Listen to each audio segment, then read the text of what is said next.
안녕하세요, 피커TV입니다. 일본의 자존심이라고 하는 핵심 산업들이 줄줄이 하락하고 있습니다. 반면 한국산은 없어서 못 파는 품절 상태라고 하는데요. 어떠한 내용인지 알아보았습니다. 19일 일본 재무성 발표에 따르면 7월 무역 통계에서 일본의 무역 수지가 2,496억엔 적자로 나타났습니다. 수출은 전년 동기 대비 1.6% 감소했고 수입액 또한 1.2% 감소했습니다.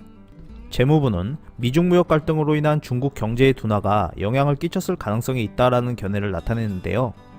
이로 인해 중국에 대한 수출액이 전년 동기 대비 9.3% 감소했고 한국에 대한 수출액도 전년 동기 대비 6.9% 감소한 4,363억엔으로 9개월 연속 감소했다 합니다.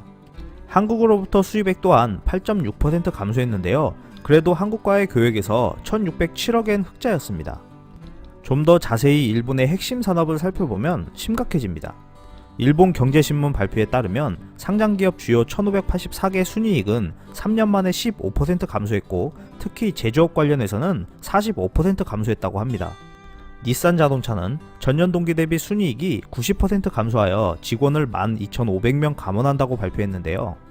미쓰비시 또한 순이익이 70% 감소했고 마츠다는 80% 감소, 혼다는 30% 감소, 스즈키는 50% 감소 등 도요타와 스바루를 제외한 5개사 이익이 폭락하여 어려운 상태라고 합니다.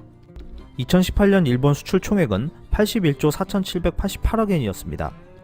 이 중 1위인 자동차는 15.1%, 3위인 자동차 부품은 4.9%, 그리고 원동기는 5위 3.6%로 이러한 자동차 관련 수출이 거의 20%를 차지하고 있는 것을 확인할 수 있었습니다. 이러한 상황에서 엔고 현상 또한 일본 기업들의 경영을 더욱 힘들게 하고 있는데요.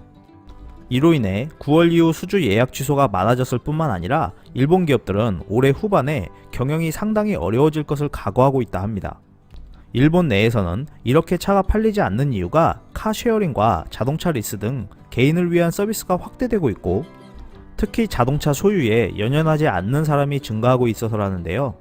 반면 한국차는 없어서 못 팔 정도로 품절 현상이 발생하며 영업이익 또한 대폭 상승했다고 합니다. 노사 간의 문제로 생산 차질이 있음에도 현대차는 2분기 영업이익이 30% 증가했다고 발표했습니다.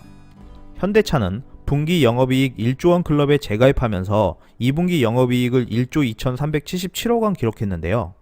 잘 팔리지 않는 차는 과감히 정리하고 선택과 집중을 통해 수익성이 높은 SUV에 집중한 결과 전체 판매가 줄었음에도 영업이익은 30.2%나 끌어올렸다 합니다.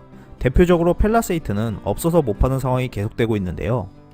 현대차는 하반기에 미중 무역 갈등에 따른 글로벌 둔화와 신흥국 경기 부진 등을 감안하여 권역별 책임 경영 체제를 기반으로 지역마다 최적 상품 서비스를 내세워 수익성을 회복할 계획이라고 밝혔습니다. 그간 일본은 탄탄한 내수 시장을 바탕으로 안정적인 성장을 해왔고 한국은 척박한 해외 시장을 바탕으로 힘들게 성장해왔기 때문에 글로벌 위기 상황에서 경영 성과 차이가 나고 있는 듯합니다. 이상 피커TV였습니다. 감사합니다.